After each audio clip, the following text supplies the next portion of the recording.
মুক্তি মুক্তি মুক্তি চাই। সবাই যখন ঘরে এলো, আমার ভাই জেলে গেল, আমার ভাই জেলে গেল, সবাই যখন মুক্তি পেল, 6 দফা দাবিতে আওয়াজ তুলো একসাথে, আওয়াজ তুলো একসাথে। 6 দফা দাবিতে আমরা ফারাবী ভাইয়ের মুক্তি চাই নাকি চাই না?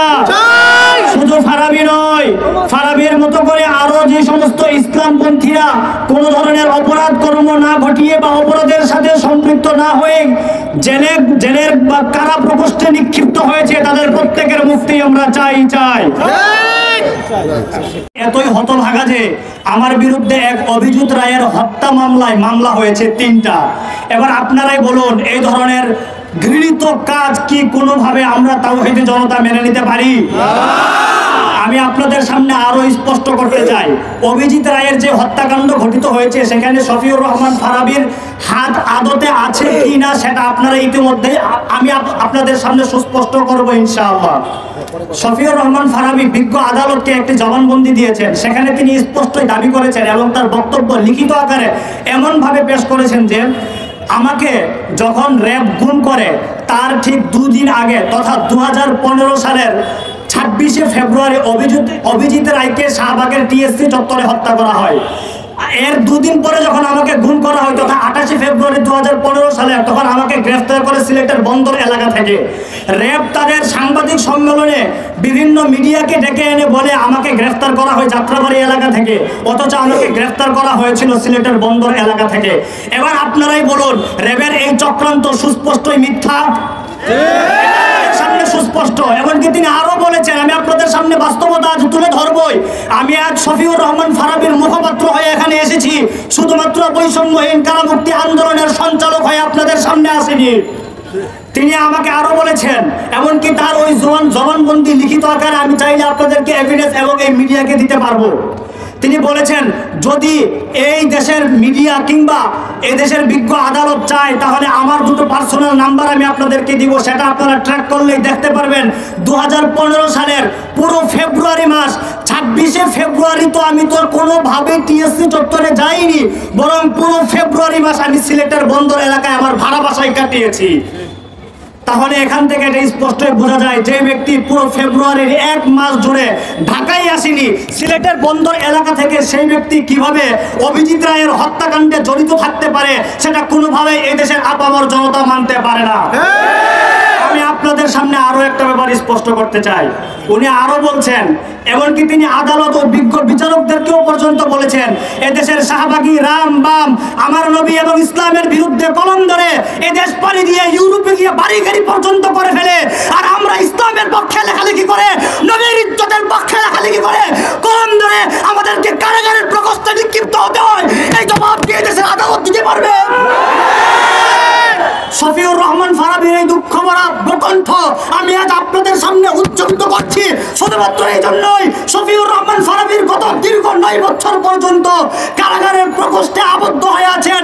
এর দায়ভার আমাদের সবার, এই উম্মার প্রত্যেকের। এমনকি এই দায়ভার সবার আগে বর্তমানে এই দেশের উলামা জনতার, যারা এখনো পর্যন্ত দীর্ঘ 9 বছর পর্যন্ত শফিউর রহমান ফারাবীর ব্যাপারে মুখে লাগাম টেনে রেখেছে। আমার বহু কষ্ট নিয়ে আমি আজ বলতে যাচ্ছি, এদেশের আলেমদেরকেই বলতে চাই, আপনারা এখনো পর্যন্ত শফিউর রহমান ফারাবীর পক্ষে কথা বলতে পারছেন না। আপনারাও তো কোনো না কোনো কারণে কারাগারে গিয়েছিলেন। কারাবন্দীদের ব্যাপারে যদি আপনাদের মুখ খুলতে কষ্টই লাগে, এখনো যদি প্রাণের ভয় হয়, তাহলে মনে করুন আপনাদের অন্তরে নিফাক আছে, নিফাক আছে। সংগ্রামী সাথী ও বন্ধুগণ, এখানেই শেষ নয়, আমি আরেকটা পয়েন্ট আপনাদের সামনে তুলে ধরে যাচ্ছি। শফিউর রহমান ফারাবী আরো আদালতকে তিনি জবানবন্দিতে বলেছেন, আমি যখন 2015 সালের 2 মার্চ আমাকে যখন র্যাব এদেশে আমাকে মিথ্যা অভিযুক্ত মামলায় আমাকে অভিযুক্ত করে যখন আমাকে রিমান্ডে দেওয়া হচ্ছিল, তার আমাকে তখন মামলা দেওয়া হয়েছে 3টা। অথচ আমি আপনাদেরকে শুরুতেই বলেছি, তিনি আমাকে দুঃখ ভরা কণ্ঠে যেটা বলেছিলেন যে একটি মাত্র ঘটনা এদেশের সংবিধানে বলা হয়েছে, যদি অপরাধ কর্ম সাব্যস্ত হয় তবে মামলা হবে 1টা, কিন্তু আমার বিরুদ্ধে মামলা দেওয়া হয়েছে 3টা। এর মধ্যে একটি মামলা দেওয়া হয়েছিল সিলেটের এক ইসলাম বিদ্বেষী সাতেম মুক্তমনা ব্লগারের নাম দিয়ে যে রসুলের বিরুদ্ধে কুৎসা রটাতো, তার হত্যা মামলায় তাকে আসামি করা হয়েছে। শফিউর রহমান ফারাবী ভাই আমাকে বলেছেন, সাইফুল ইসলাম ভাই, আমি খুব খুব কষ্ট পাই। যখন আমাকে এই মামলাটা দেওয়া হলো, আমি তখন রিমান্ডে 2015 সালের 2 মার্চ আমাকে রিমান্ড দেওয়া হয়েছে। আর ওই অনন্ত বিজয় হত্যা মামলা গঠিত হয়েছে তারও ঠিক 2 মাস 10 দিন পর, তথা 2015 সালের মে মাসের 12 তারিখ। 2 মাস 10 দিন রিমান্ড ও কারাগারে থাকবার পর কারাগার থেকে বেরিয়ে এসে সিলেটে গিয়ে আমি কিভাবে হত্যাকাণ্ড ঘটাতে পারি, এটা তো আমার বিবেকে ধরে না, আপনাদের বিবেকে কিভাবে ধরলো? আপনারা উত্তর দিতে পারবেন? এর সংগ্রামী সাথী ও বন্ধুগণ, আমি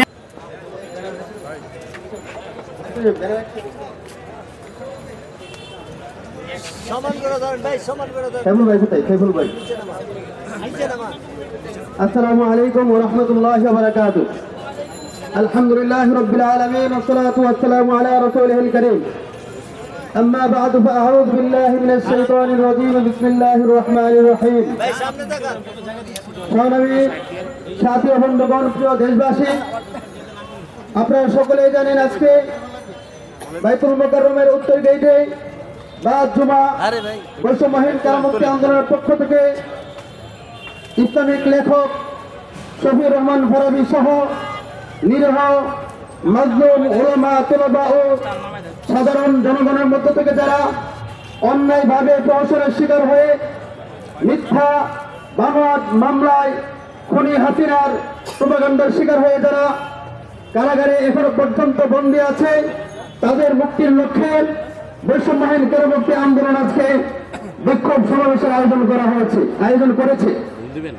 উক্ত সমাবেশে প্রধান অতিথি হিসেবে উপস্থিত আছেন মুফতি আজহারুল ইসলাম, সহকারী মহাসচিব হেফাজত ইসলাম বাংলাদেশ ও সিনিয়র উপদেষ্টা বৈষম্যহীন কারামুক্তি আন্দোলন।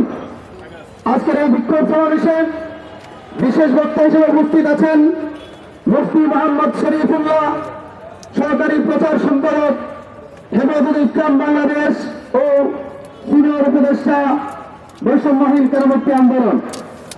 আজকের এই অনুষ্ঠানের সভাপতিত্ব করবেন মোহাম্মদ শফিকুল ইসলাম, কেন্দ্রীয় প্রধান সমন্বয়ক বৈষম্যহীন কারামুক্তি আন্দোলন।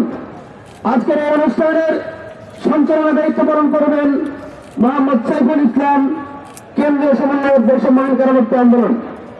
সারা সাথী বন্ধুগণ, এই পর্যায়ে আমাদের এই বিক্ষোভ সমাবেশ পবিত্র কোরআন তেলাওয়াতের মাধ্যমে আনুষ্ঠানিকভাবে শুরু হবে ইনশাআল্লাহ।